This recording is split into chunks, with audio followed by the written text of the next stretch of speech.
Pessoal que está chegando, seja bem-vindo a essa live. Estamos de convidados hoje aqui da sala de bate-papo do nosso colunista do Diário de Curitiba, Diogo Tavares. Hoje falando de política novamente, o Entre Fatos 002, Diogo, que a gente vai colocar no Spotify.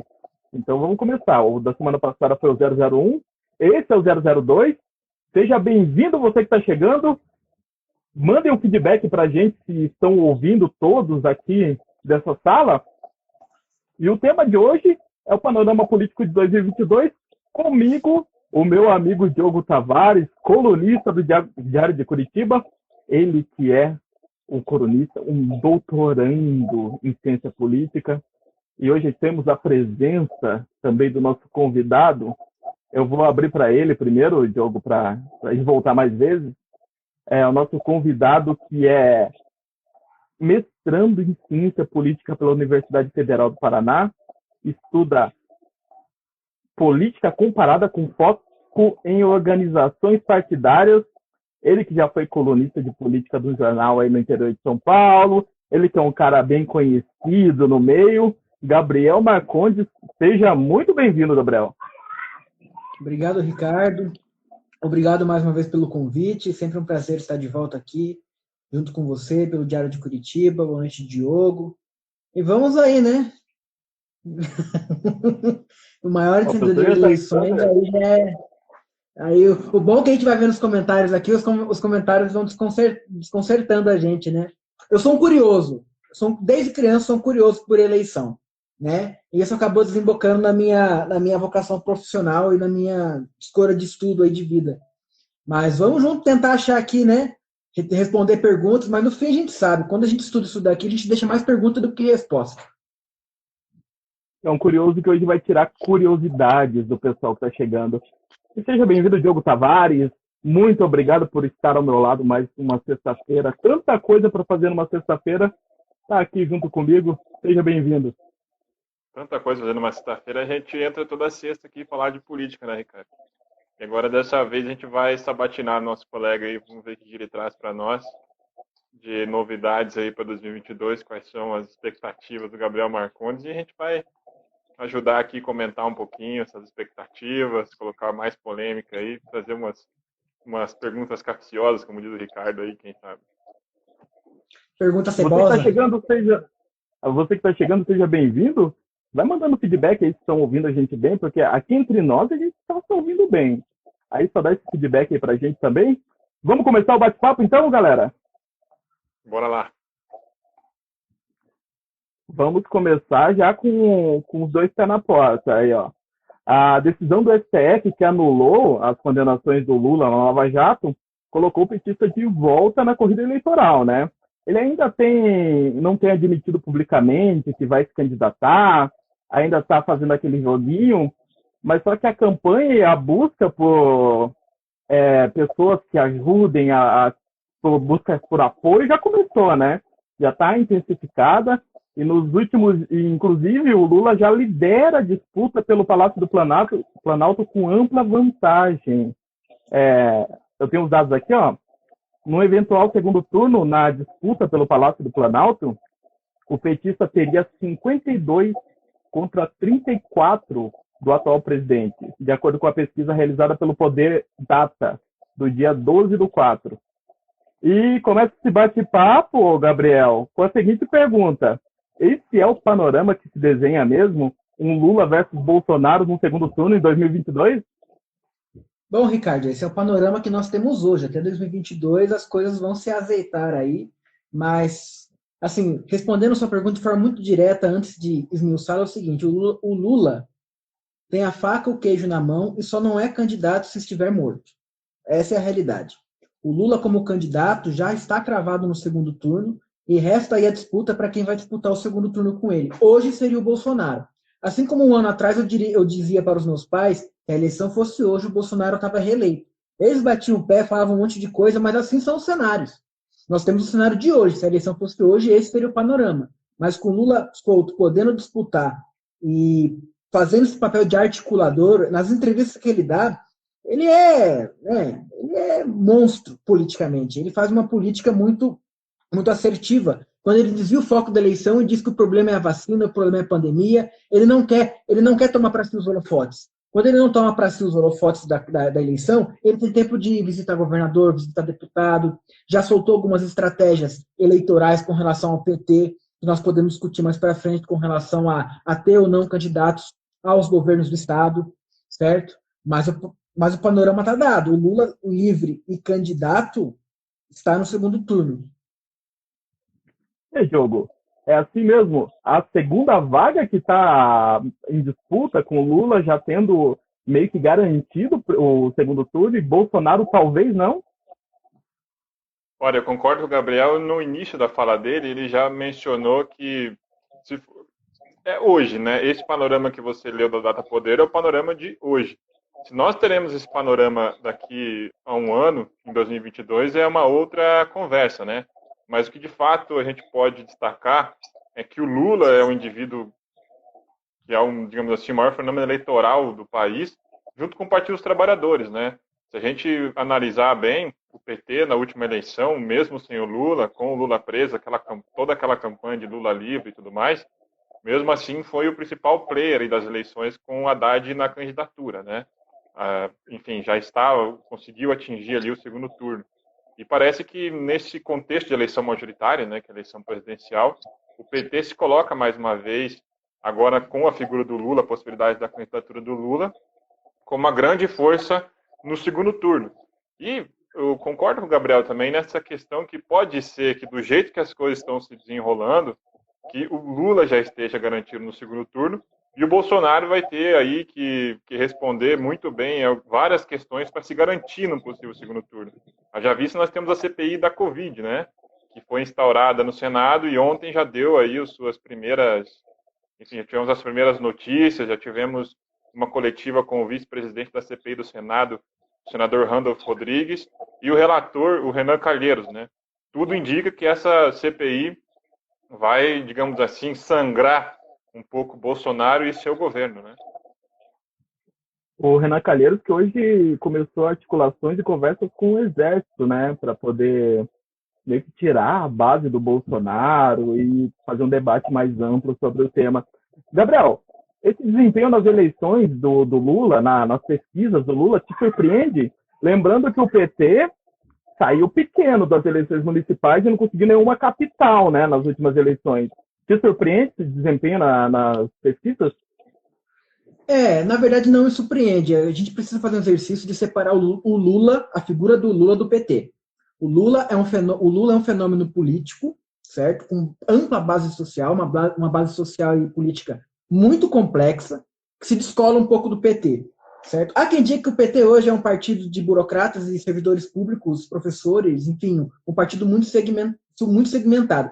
Isso pode até ser realidade nos estados do Sul, né, do Sudeste, tem uma forte presença no Nordeste, mas o Lula é uma figura à parte do PT. Por quê? O Lula, quando aparece no cenário eleitoral, ele desbanca o Haddad, desbanca outras figuras. Por quê? Porque ele cresce entre os que não sabem, os que não respondem, os indecisos, os brancos. Ele surge de um vácuo, entendeu? Sem o Lula na disputa, cria-se um vácuo. Ele surge desse vácuo. É uma coisa que o PT não consegue absorver, é uma coisa que a figura do Haddad não consegue absorver, é próprio dele, certo? E como essa eleição, na eleição de 2018, o PT fez uma campanha reativa. O Bolsonaro ditou o ritmo da campanha, o Bolsonaro falava uma coisa, o PT tinha que reagir. Hoje é o contrário, hoje o Lula fala o Bolsonaro tem que correr atrás de fazer. Então é o seguinte, a disputa sempre é pautada por quem está na dianteira. Em 2018, o Bolsonaro esteve na dianteira o tempo todo. Então quem está na dianteira tem essa vantagem. Então, fazendo esse exercício de separar o Lula do PT, a gente pode ter uma ideia por que não é surpreendente. Tá? O Lula... Por isso também, as estratégias com o Haddad candidato são uma. A estratégia com o Lula candidato é completamente outra. O Lula tem muito mais a oferecer politicamente do que o PT. Tem muito mais a oferecer, digo assim, em costura regional, para costurar apoios regionais. O Lula tem muito mais a oferecer do que o Haddad, do que o próprio PT. Né? Tem estratégias que o PT faz em relação ao Lula que não pode fazer mais em relação a ninguém. Só que isso é outro problema para nós discutirmos em outro momento, que é o quanto o PT continua refém da sua liderança maior. Não só o PT, como né, a política brasileira, tudo, nos últimos anos, tudo gira em torno do Lula, e isso traz alguns gaps, alguns problemas sérios para a política brasileira. Mas esse é assunto para uma outra conversa nossa, é só chamar. Diogo, o Lula, inclusive hoje, saiu na Veja que ele já começou a costurar ali com o Freixo, assinou para o Freixo falando que o PT poderia apoiar ele na disputa ao governo. Aí ninguém sabe se o Freixo sai do PSOL ou se ele continua no PSOL. Mas ele também assinou ali para o prefeito do Rio, o Eduardo, né? Eduardo, como que é o sobrenome do Eduardo? Um branco agora. Eduardo Paes. E ele também assinou ali para o presidente da OAB. O Lula tem muita gingada, assim, mas juntando isso com a pergunta que eu fiz para o Gabriel, é surpreendente esse desempenho do Lula, esse alvoroço que o Lula, essa balançada que o Lula deu na política, depois que voltou a ser um player viável? Ricardo, mesmo que a gente separe o desempenho do PT com Lula e sem Lula, ou separe Lula e PT, é interessante observar o quanto mesmo assim o Lula é um homem de partido. Diferente do Ciro Gomes, né, que tem aí uma história partidária trágica, como ele mesmo diz, né, que sempre está mudando de partido, então não consegue se consolidar numa máquina partidária, isso dá vantagens ao Lula, ele ser um homem de partido, né? E eu acho que a principal vantagem é essa possibilidade de negociar nas instâncias, nas unidades federativas, a posição do seu partido, a posição do PT. Isso dá essa vantagem, como você falou, ele já negociando com o Freixo, com o Paes, porque aí ele troca, né, esse posicionamento do PT como protagonista nos estados por apoio nacional. Então essa é uma moeda de troca muito, muito boa para o Lula, muito boa para o PT, que outros partidos não têm. O que eu quis dizer na primeira fala, lembrando uma das características do sistema majoritário, essa ideia de eleições presidenciais, né, sistema majoritário, é que ela sempre favorece dois principais partidos. Por anos, a eleição presidencial favoreceu a polarização PT versus o PSDB. E sempre uma terceira força, né, tentando alçar aí essa polarização. E isso o Bolsonaro, não enquanto um partido, mas enquanto um movimento, conseguiu substituir o PSDB. Mas o PT não foi substituído, né, por nenhuma outra força de centro-esquerda. A gente tem várias tentativas, o PSB no passado, com o Eduardo Campos, a gente tem as novas tentativas do Ciro Gomes agora com o PDT, mas o PT sempre se mantém fortalecido nessa posição. Eu acho que uma das características, dos motivos dele se manter fortalecido é essa possibilidade, né, ainda ter forças regionais que possibilitem com que ele faça negociações decisivas lá na hora H, na hora de lançar mesmo os candidatos na urna, né? Então, uma das características, o qual você falou, por que o PT já vem negociando, se o Lula tem bala na agulha? Tem bala na agulha sim, porque ele tem partido e o PT ainda mantém algumas lideranças regionais. O PT é o segundo partido que mais tem deputado estadual, por exemplo, né? Se eu não me engano, é o partido que mais tem governador, mesmo que as eleições para governador, né, fragmentou um pouco o cenário ali, ainda é um partido muito forte em algumas regiões, e isso dá vantagem ao Lula para se colocar aí no cenário eleitoral. Gabriel, se quiser, na hora que quiser entrar, assim, conversar, é um bate-papo, viu? Não se acanhe, a gente vai cortando aqui, não tem problema não. Ô, Diogo, eu queria que você lesse os comentários ali, que chegou acho que uns 2, e aqui para mim tá chegou sim, vamos lá. Conseguir. Chegou um comentário aqui do nosso colega Breno Pacheco, lá da universidade, chegou mais um, chegou 2, vamos ver. O Breno falou assim, inclusive saiu hoje numa reportagem falando que o Bolsonaro vê a mão do Lula em todos os cantos de Brasília. Eu acho que ele quis dizer a mãozinha com 4 dedos, né? E aqui nós temos outro comentário da Nath Larroyed. Lula talvez pode organizar uma frente contra Bolsonaro, unindo, talvez, centrão e esquerda para que Bolsonaro saia mais enfraquecido. Eu acho, ela diz. Então vamos dar uma segurada nessa última. Gabriel, Lula tem essa influência aí em Brasília, dessa forma, assim, que, segundo o nosso amigo Bolsonaro falou? Diria o bom velhinho que um espectro ronda a Europa, mas no Brasil um espectro ronda o Palácio do Planalto, né? A sombra do Lula é gigante no governo Bolsonaro, né? Eu acho que um dos marcos políticos, assim, com relação à análise do cenário, foi o Roda Viva, que foi entrevistado o marqueteiro João Santana, que recentemente fechou o contrato com o Ciro Gomes para assumir aí uma posição de destaque na sua campanha. Já mudou o tom, já mudou a arte, já mudou muita coisa, vamos ver se essa aliança perdura até as eleições de 22. Mas ele fala o que o governo Bolsonaro vai ter a oferecer em 22. De oferta material, com relação ao governo, entendeu? Eu tenho um dado aqui da avaliação do Bolsonaro, da aprovação dele, e nesse dado todo, o que mais me chama a atenção e que mais me deixa tranquilo é a taxa de não aprovação, o pessoal que não aprova ele na faixa dos 16 aos 24 anos. Por quê? Nas eleições de 2018, essa era a faixa que mais apoiava o presidente. E é a faixa que amarga o desemprego, que amarga a demora do primeiro emprego, que amarga não poder estudar, entendeu? E a desaprovação do Bolsonaro nessa extrato de idade é muito significativa em relação aos demais. Né? A desaprovação dele é de 67% na faixa de 16 a 24 anos. Isso mostra uma inversão de 2018 para 2022 com relação aos mais jovens. E por que eu acho que é mais importante essa inversão? Porque eles são os eleitores do futuro. Esses eleitores terão a experiência de um governo Bolsonaro. Certo? Então, eu acho isso muito significativo. Eu acho que esse é o principal ponto para se analisar a aprovação e a reprovação do governo Bolsonaro. Isso é um bom sinal, né, de que isso pode, pelo menos eu digo que no Brasil, de 30 em 30 anos a gente elege um louco, mas eu acho que em 2018 nós erramos na mão. Em 60 foi o Jânio, em 89 foi o Collor, mas em 2018 o negócio deu muito errado, entendeu? Vamos ver daqui a 30 anos, quando a gente tiver tudo com 60, quem vai ser o louco da vez que o Brasil vai eleger. Mas é cíclico. De 30 em 30 anos sai uma coisa dessa. Ricardo, tem mais uma questão interessante aqui, que se você puder guardar aí, pergunta do Francisco. Pode acontecer de aparecer um terceiro nome até as eleições?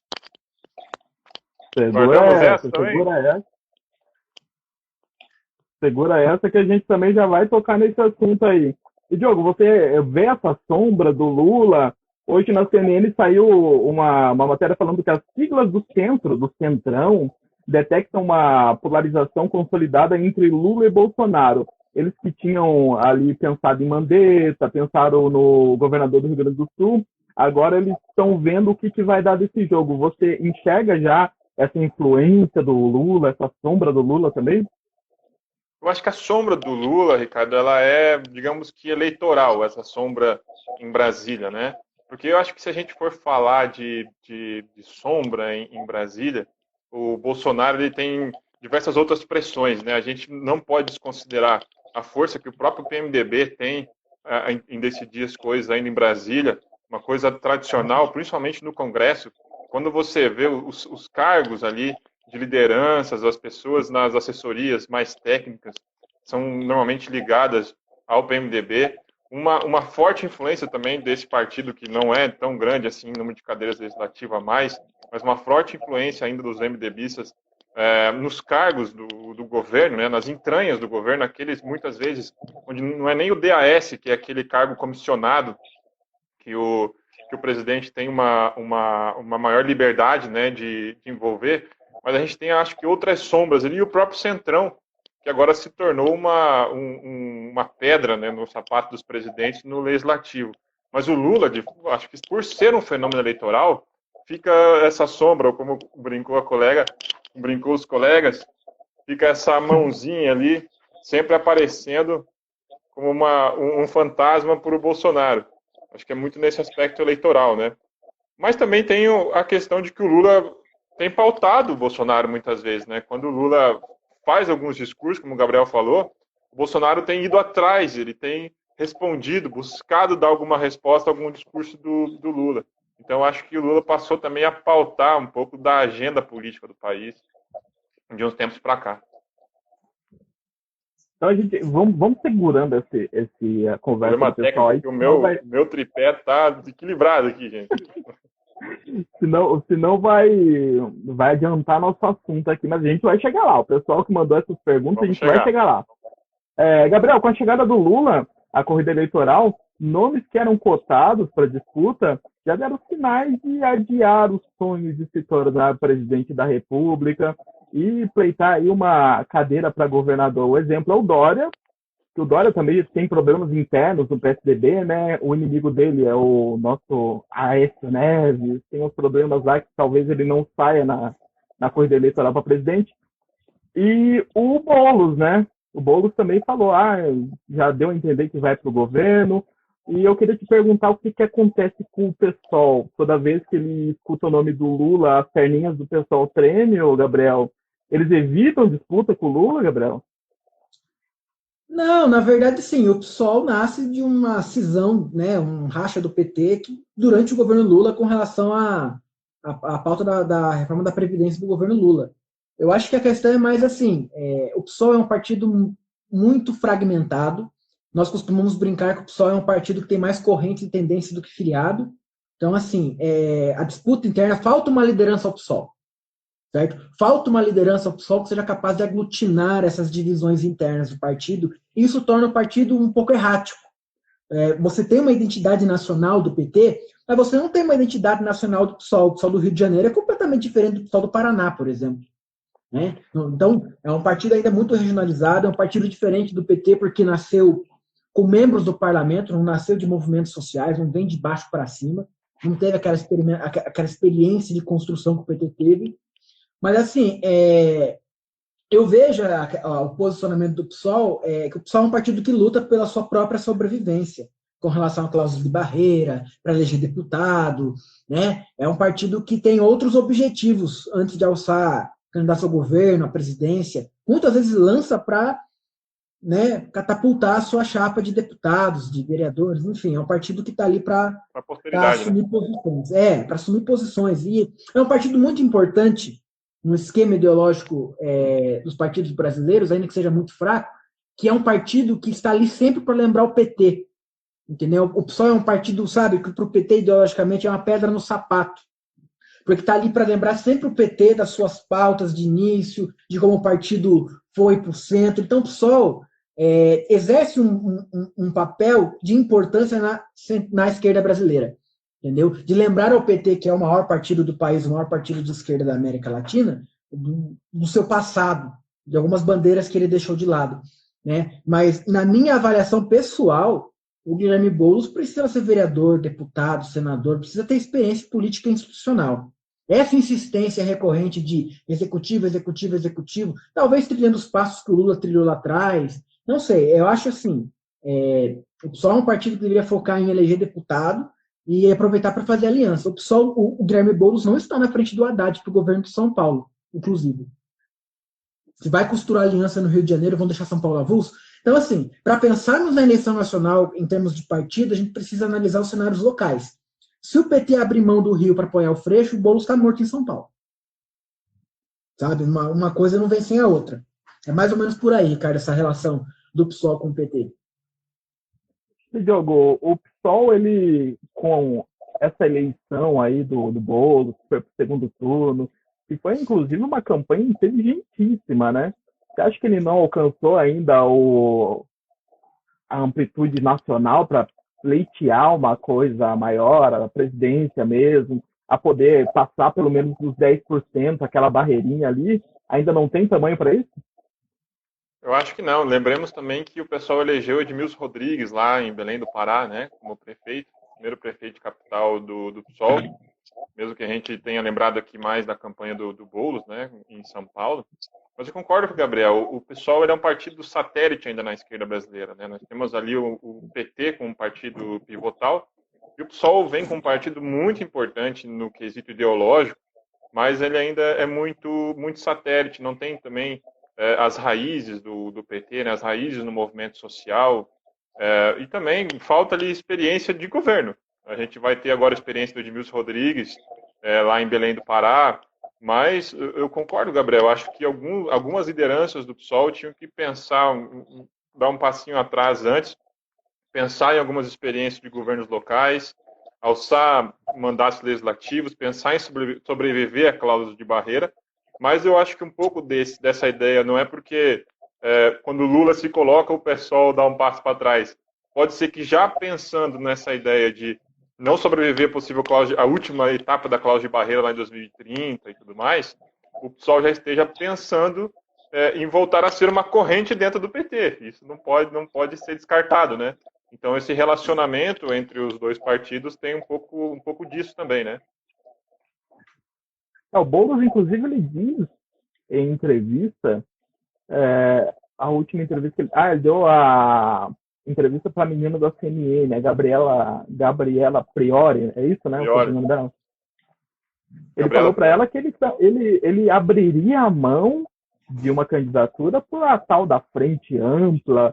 E agora vamos entrar, então, no assunto da frente ampla, porque o Boulos disse isso, o Ciro já vem conversando com a CM Neto, o presidente do DEM, para tentar uma união centro-esquerda-direita, uma união doida, né? Centro-esquerda-direita, ali meio que os dois lados da mesma moeda, numa tentativa de se contrapor a Lula e a Bolsonaro ao mesmo tempo.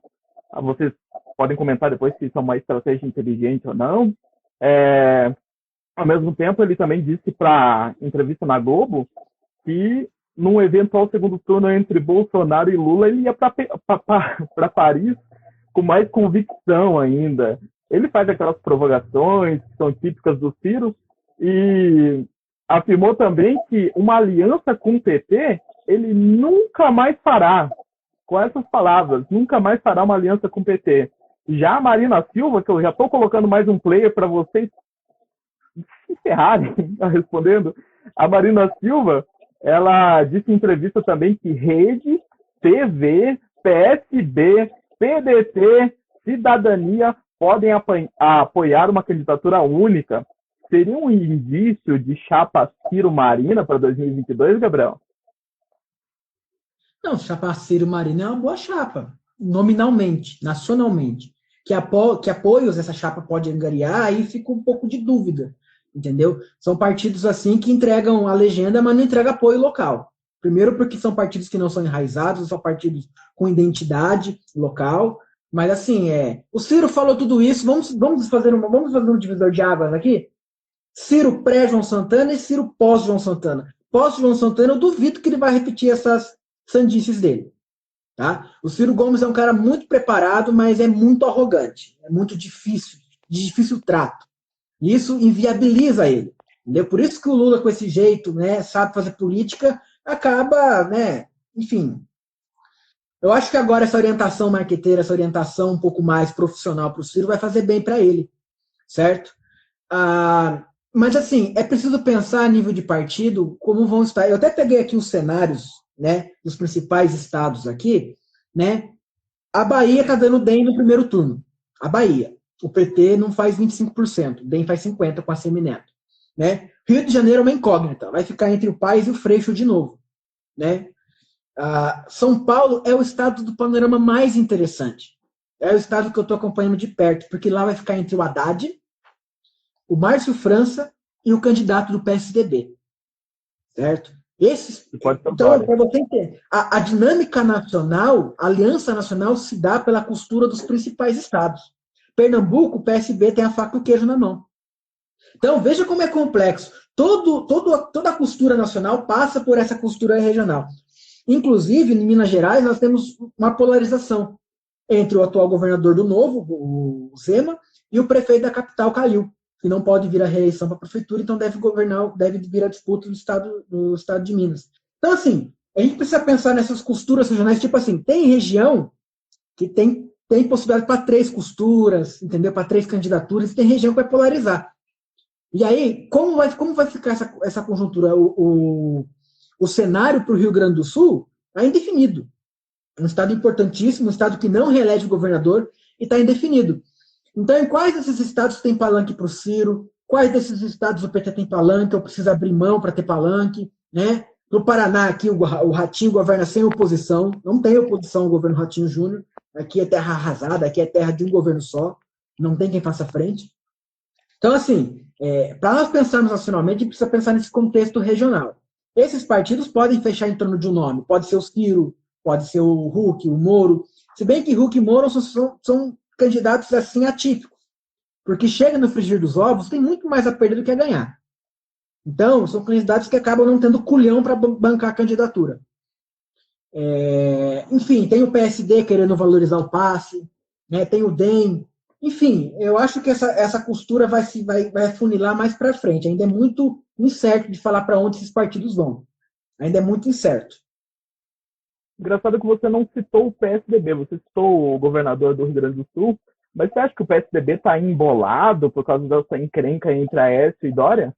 Não, a encrenca não é nem entre Aécio e Dória. Aécio desde 2014, do tombo que levou lá, ele está mais na maciota. Acontece que o PSDB, o Dória no PSDB, Ricardo, é um estranho no ninho. Foi em 16, foi em 18 e vai ser em 20. A diferença é que ele fez isso daqui, ó. Em 18, E o o Dória tá Anastasia, fora. outra força importante lá em Minas, saiu do PSDB, né?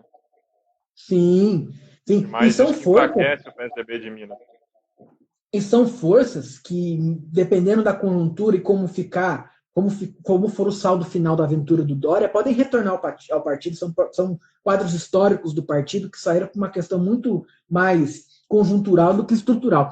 Acontece que o Dória está encurralado no partido. Se o Dória não sabe nem quem vai ser candidato ao governo do estado, se é o Dória, se vão filiar o vice Rodrigo Garcia, se o Alckmin. Agora o Dória não quer deixar o Alckmin ser candidato, entendeu? Então, assim, agora os caciques cabeças brancas do PSDB querem emplacar o Eduardo Leite para derrubar o Dória. O Dória perdeu os prefeitos de São Paulo. O Dória perdeu. O Dória foi o primeiro governador do estado de São Paulo que fez uma política, né, uma aliança de prefeitos assim horrorosa, muito por conta da pandemia, por conta de atitudes em relação à pandemia, discordantes dos principais prefeitos que sempre formaram a base de apoio do PSDB no estado de São Paulo. Isso se reflete nas pesquisas de intenção de voto. Hoje o Dória está atrás do Alckmin. O Alckmin em terceiro e o Dória em quarto. Um cenário que tem os dois. E ainda quando tiram um dos dois, eles não saem na terceira posição. Tende a ficar polarizado entre o PT e uma nova força. Né? Para nós que somos paulistas, né? Depois de 24 anos, inteirando 28 aí de PSDB, é até um alento ver, pela primeira vez, o PSDB não está nem na primeira nem na segunda posição para a disputa do governo do estado de São Paulo. E Diogo, super novo, né, Gabriel? Eu queria só até colocar mais uma pimentinha de Gabriel falou de São Paulo, Ricardo. E o Márcio França, como é que ele entra nessa? Já que eu já ouvi outras vezes o Gabriel falar que o Márcio França ele não teve sucesso municipal porque parecia que a razão de ser dele, até eleitoralmente, seria polarizar com o Dória. Então, como que fica o Márcio França nesse cenário aí? Com o Dória parece enfraquecido nessa aliança de prefeitos que você falou. E se o Dória acabar sendo o mesmo candidato, e se não for o Dória, o Alckmin entra, como é que fica o Márcio França nisso daí? Que é um candidato favoritíssimo, né? Um detalhe para colocar mais uma pimentinha aí no seu comentário, na sua pergunta a ele. Nas eleições do governo, o Márcio França foi melhor na capital, né?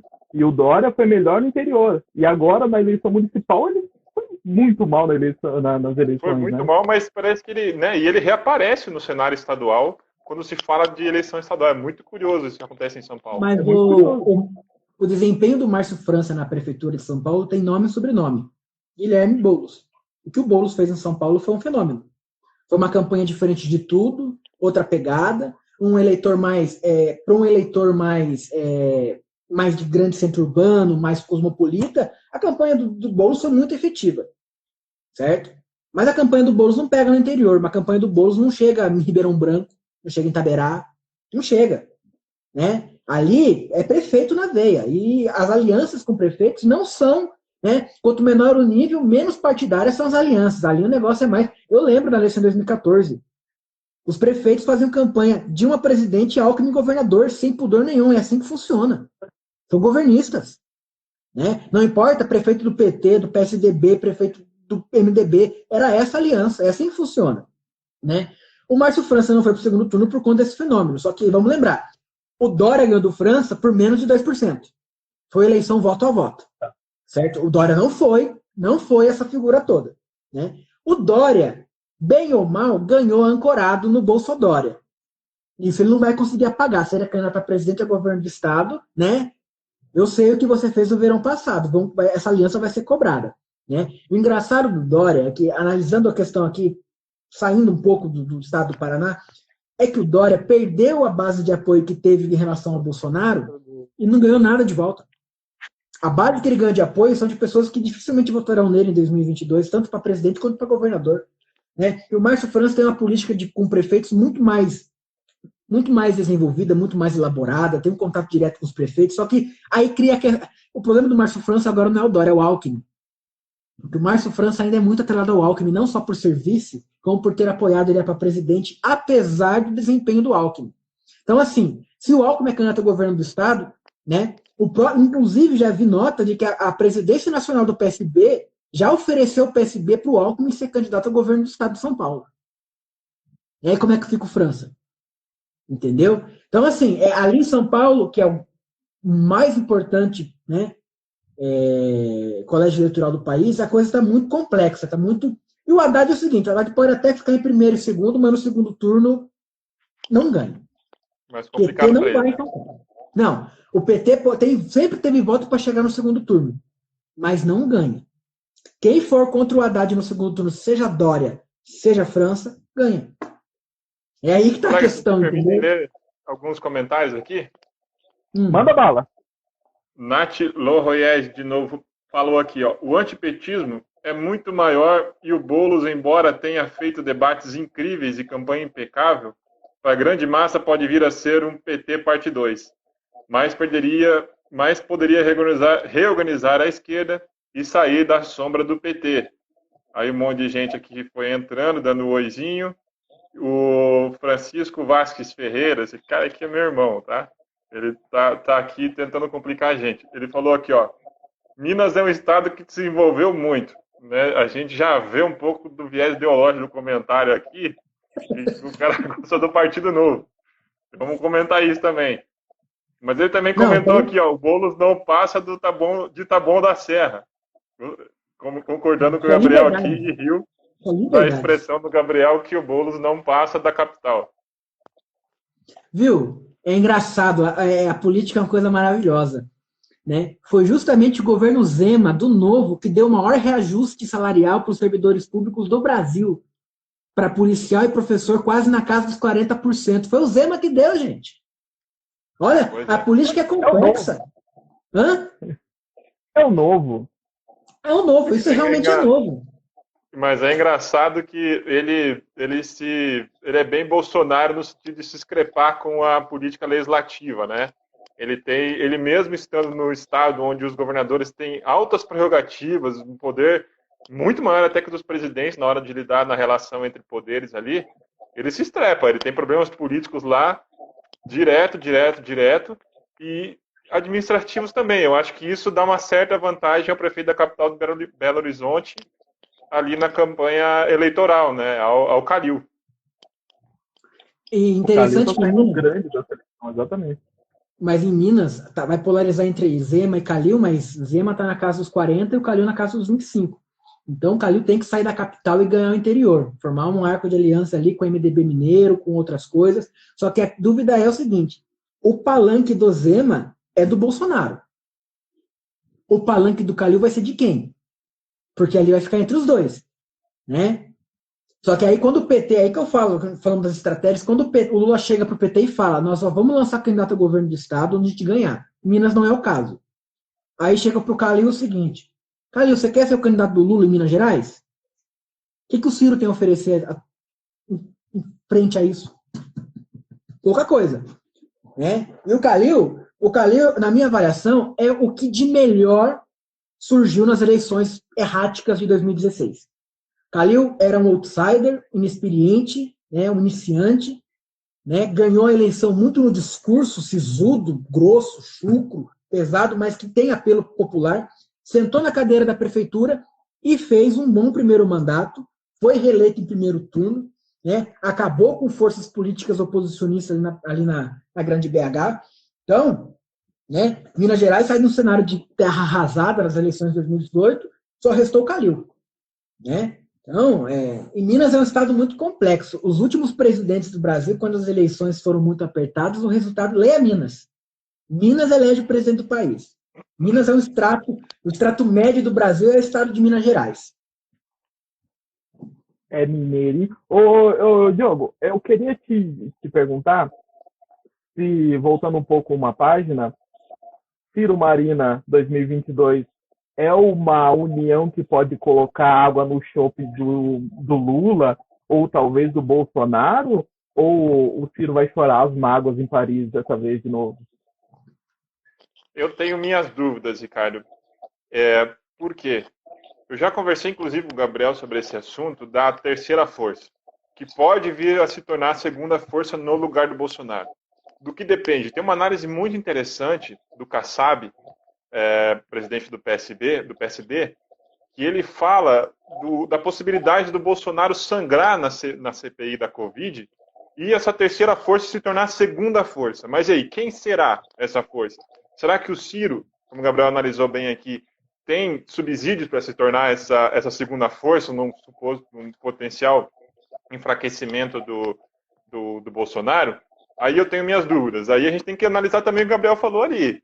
Temos o Ciro antes do João Santana e talvez aí o Cirinho Paz e Amor, né?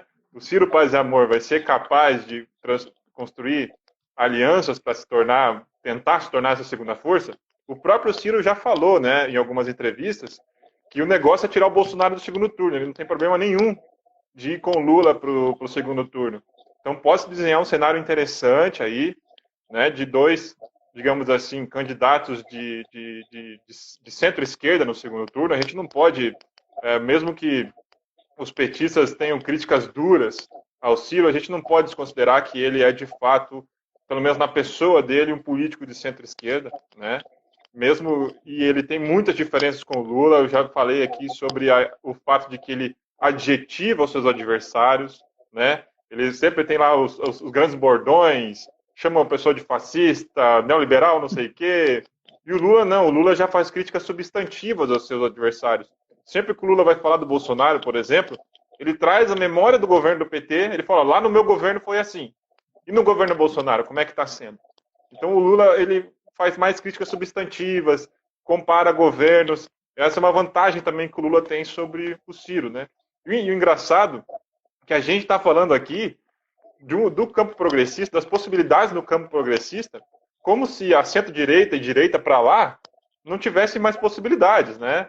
Porque a gente se discute, mas muita gente já dá como aquele campo sendo do Bolsonaro, e alguns não querendo colar com o Bolsonaro, talvez colhem com um candidato do centro progressista. Não é uma frente ampla, né? Não seria uma frente ampla que eu acho que a gente pode discutir aqui, em que cenários normalmente se dão uma frente ampla, porque o centrão pode fragmentar entre os três principais candidatos, né? A gente já vê o PL agora, né, do Valdemar Costa Neto, acenando para o Bolsonaro, o PP do Ciro Nogueira acenando para o Bolsonaro, o PSD do Kassab ainda não sabe se ali é o Ciro, se constrói uma outra alternativa de centro, ou se vai com o Lula mesmo. Então a gente tem um cenário aí bastante incerto. Lula, Marina vem contribuir com o nome, né? Desculpe, Ciro, Marina vem contribuir com o nome. A Marina não traz estrutura, a Marina não traz finanças para a campanha, né? É um partido que não tem acesso a recursos públicos, né? Devido aí aos resultados eleitorais das últimas eleições. Então, Ciro Marina é muito mais a Marina trazendo o nome ali do que representando uma frente ampla, ou a Marina vem a somar com recursos. E destaco mais uma vez, é engraçado como a gente está discutindo bastante candidatos do cenário progressista e a direita vindo mais, né, a centro-direita tentando colar nesses candidatos. O Gabriel falou de forças regionais. Eu queria jogar para o Gabriel uma pergunta capciosa que depois eu vou jogar para você. Greca não poderia polarizar contra o Ratinho Júnior? Que eles estão tendo umas decisões diferentes contra a pandemia. Está começando a desgarrar do Ratinho. Você não acha que poderia chamar lá? O adversário? Ricardo, da mesma forma que o Calil precisa sair de BH para o interior e o Boulos não sai de Taboão da Serra, né? Eu fui muito longe. Eu fui muito, né? Eu superestimei. Eu falei, não chega em Ribeirão Branco, mas o amigo tá certo. Não passa de Taboão da Serra, verdade. Né? De Taboão da Serra para Ribeirão Branco tem mais de 400, que tem o quê? 300 quilômetros por aí brincando. Então é coisa grande. 350 alguma coisa. Pois é, o Francisco diminuiu sua expectativa ali. Você estava indo muito longe. Peraí, vem mais pertinho aqui. Eu superestimei o Boulos, né? Não passa de Taboão da Serra da mesma forma que o Greca não sobe São Luís do Purunã. O Greca não sobe a serra. Entendeu? Greca, com seu golzinho ali, 1.0, não passa de Purunã, mas nem com reza brava. Mas é que eu falo que é política de terra arrasada, né? Tem que ver, falando do Paraná agora, né? Vai ter o Ratinho Júnior, dificilmente tiram a eleição dele, mas agora a gente tem que ver um movimento de 3 peças, certo? A família Barros Borghetti, de Maringá, que foi quem tentou rivalizar com ele na última eleição, que pito que toma, né? Na família mesmo tem alguns nomes que podem vir candidatos ao governo do estado. E não vou falar de partido, tá? No caso do Paraná não dá para falar de partido. Vamos falar de Paraná a gente fala de famílias, né? Vamos falar da família Requião e da família Dias. Que pito toca Roberto Requião? Vem ao Senado? Vem ao governo? A deputado? Eu acho que uma figura como Requião se depara com uma situação dessa e fala, não, eu não vou discutir política numa LEP, com X, Y deputados que lá estão. Muito menos vou discutir com os deputados federais do Brasil. Que pito toca Roberto Requião? Roberto Requião é um nome, né, histórico do Paraná, né, as eleições aí estaduais desde 89, desde 90 aí, o nome Requião está sempre em voga, né? É Requião contra tudo e contra todos. Então, que rumo vai tocar o Requião? E principalmente o Álvaro Dias. Eu acho que dificilmente o Álvaro Dias vem à reeleição para o Senado, depois do tombo que levou nas eleições nacionais de 2018, né? E tem que ver se o Álvaro Dias é um político experiente, vai fazer política com a cabeça ou vai fazer política com o fígado. Porque ainda que o Álvaro Dias não tenha condições de disputar o governo do Estado, ele tem condições de atrapalhar um pouco a vida do Ratinho, certo? Podemos lembrar que os 3 senadores do Paraná são do mesmo partido, mas os 3 senadores, Oriovisto Guimarães, Flávio Arnes e Álvaro Dias, não têm estofo para disputar o governo do Estado com o Ratinho. Eu vi análises recentes falando do nome do Luiz Cláudio Romanelli como nome ao governo do Estado futuramente. É um nome experiente, né? Eu, particularmente, gosto muito do trabalho do deputado Romanelli, acompanho há alguns anos, mas o problema é que os nomes que surgem no panorama paranaense para o futuro estão todos sob o guarda-chuva do Ratinho. Só que também temos que lembrar que o Ratinho estava sob o guarda-chuva do Beto Richa. Então vamos ver como se desenvolve nos próximos anos. Acredito que o nome do Romanelli é um nome para 2026. Vamos ver como vai estar o cenário, uma sucessão do Ratinho. Mas falar de 2020, de 2022 para o Paraná é muito complicado. Acho que para mim é triste. Vamos falar, é triste. É triste, né? E o palanque do Ratinho Júnior é o Bolsonaro. Eu quero trazer um pouco do porquê que eu coloco esse adjetivo triste, porque pra gente que gosta de política, gosta de eleição e admira a democracia, a gente gosta de competição, né? E no Paraná a gente tem um cenário nada competitivo, né? A gente ainda fica esperando movimentações de players muito antigos, como o Requião e o Álvaro Dias. Então a gente ainda está continuamos falando de famílias e de players bastante antigos que não dão espaço, inclusive, para uma renovação, né? Agora, eu acho que o que mais vai ser interessante aqui no estado do Paraná vai ser a disputa para o Senado, porque nessa vez a gente tem uma vaga, a gente tem aí, supostamente, né, o Álvaro Dias, que sempre vem nessa vaga, e será, como o Gabriel apontou bem, ele tenta de novo, com essa derrota cachapante que ele tomou nas eleições nacionais, será como que está o filme dele aí no interior do estado e tudo mais. E mesmo que ele tenha, eu acho que pode ter sido até estratégico ele trazer os outros 2 senadores para o partido dele, né, o Podemos, para ver se ele consegue criar ali digamos, aumentar a geografia eleitoral dele com a ajuda desses outros 2 senadores.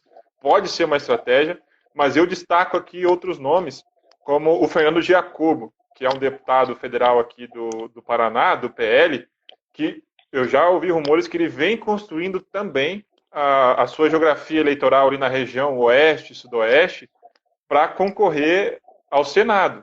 E ele tem apoios fortes, inclusive aqui na capital, ele tem também, elegeu aí próximo da região metropolitana, ele tem alguns apoios, tem a própria Cristiane Yared, uma deputada bem votada aqui na região, elegeu um número considerável de prefeitos pelo que o PL tinha no passado, na sua região ele domina bem, já foi aí conhecido como um deputado campeão de emendas parlamentares no interior, então é uma figura interessante. Não sei se ele vem para disputar nessa vaga única agora, né?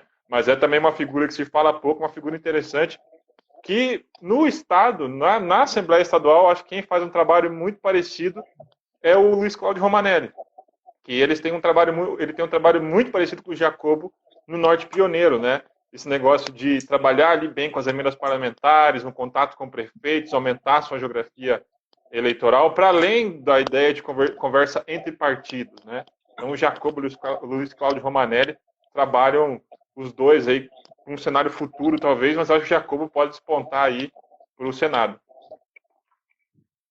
Adicionando aqui para vocês que a gente já está quase no limite. Tem como você ver quanto tempo de live tá aí, Diogo? É só clicar no ao vivo aí. Isso. É 1 hora no máximo? É. Vai acabar, então. Acho que a gente está com 52 minutos. 52 minutos? Então vou trazer dados para vocês rapidinho para a gente já ir para finalizar. Dados do Poder Data. Lula no segundo turno, 52%, Bolsonaro, 34%. Huck é o segundo mais bem votado num eventual segundo turno, 48 contra 35. Ciro, que nas outras eleições era um dos que apareciam ganhando de Bolsonaro, agora está empatado, 38 a 38.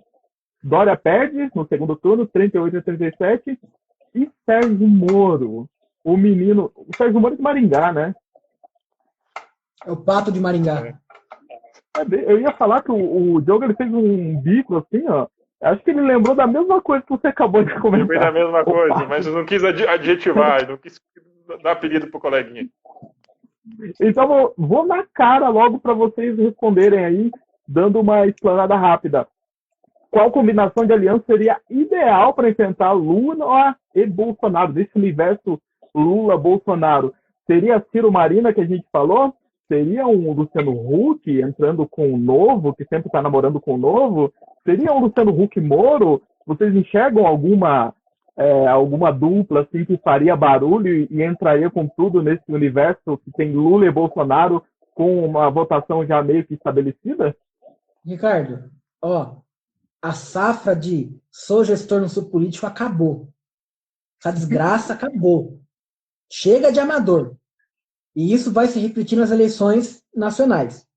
Huck e Moro não têm condições, para não dizer culhão, para manter uma candidatura. Esses votos vão evaporar. Eles têm mais a perder do que a ganhar. Aliás, Sérgio, a gente falou do Álvaro Dias, como vai ficar também a figura do Álvaro Dias com o desgaste da Lava Jato?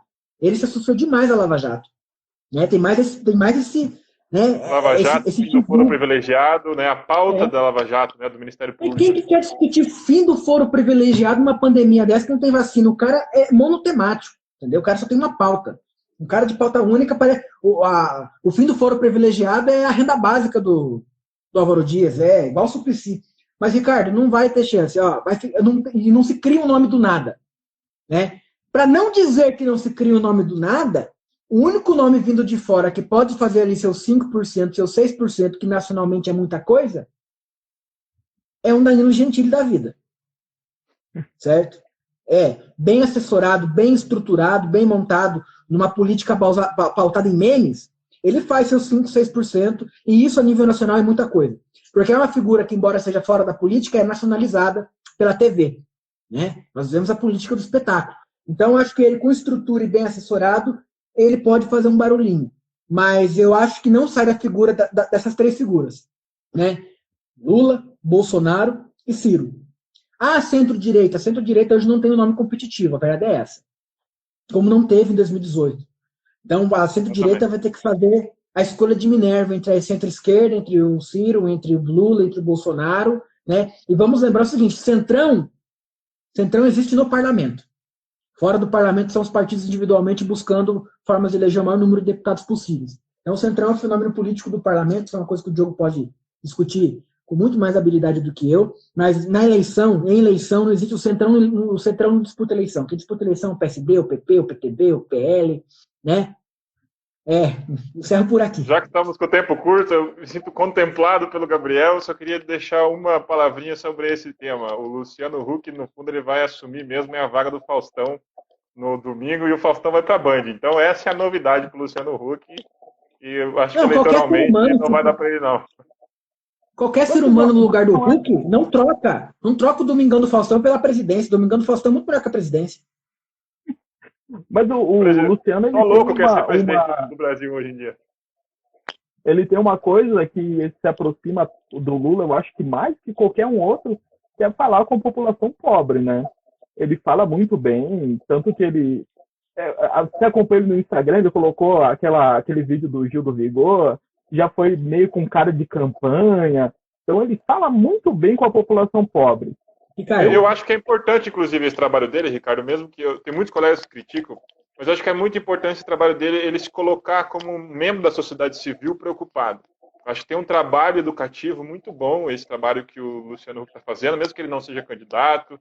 Eu não sou alguém que patrocina a ideia de que seja uma boa ideia de ser candidato, mas ele faz um trabalho muito bom enquanto sociedade civil. Né? Esse, por exemplo, o vídeo do Gil do Vigor, eu até repliquei nas minhas redes sociais, que ele fala de um tema muito importante para a gente tocar na sociedade, que é da mobilidade social. Né? O que a gente vai fazer para reduzir as desigualdades e permitir a mobilidade social no país, que as pessoas mais pobres acessem o degrau de cima, né? a diferença do Hulk de 2020 com o Silvio Santos de 89 é que o Silvio Santos liderava, o Hulk não lidera. Quem não lidera não é candidato numa situação dessa. Quem não lidera não é candidato. Fica aí a provocação. Diogo, tem mais mensagens aí só para ler e deixar o pessoal no vácuo? Temos 1 minutinho e meio, o pessoal riu bastante quando eu falei aqui que o Luciano Huck vai assumir a vaga do Faustão. E também um comentário sobre o Álvaro Dias aqui. Álvaro Dias, antes da eleição, é Podemos. Depois da eleição, é Tentamos. Muito bem. Muito bem. Francisco mandou mais uma aí. Reduziu a distância do Gabriel e agora mandou essa. Olha só. Pessoal, muito obrigado a você que acompanhou a gente. Tem 13 pessoas, ó. Isso é um sinal? Não sei. O Gabriel com essa barba aí parecendo bolos, assim, também é um sinal? É muito, esses sinais, assim, ficam muito marcantes. É muita mensagem subliminar nessa live. Como diria o poeta... Nem dica cultural hoje, Ricardo. Nem deu tempo da dica cultural. Poeta, sinais, fortes sinais, que diria o poeta Imael. Vamos agradecer, então, o Gabriel Marcondes, cientista político, mestrando pela Universidade Federal do Paraná. Muito obrigado. Considerações finais, por favor. Rapidinho, tá fechando. 10 segundos, vai lá. Obrigado, Ricardo. Obrigado, Diogo. Até a próxima. Obrigado que assistiu também. Diogo Tavares, muito obrigado também. Valeu, obrigado. Eu acho que vale uma parte 2, hein? A gente falar de frente ampla, algumas coisinhas, esse cara ali faltou falar. Obrigado, pessoal. Obrigado, audiência. Eu tive que pular uns pedaços aqui que eu vi que estava acabando o tempo. Cara, novamente agradecendo a você que acompanhou a gente até aqui.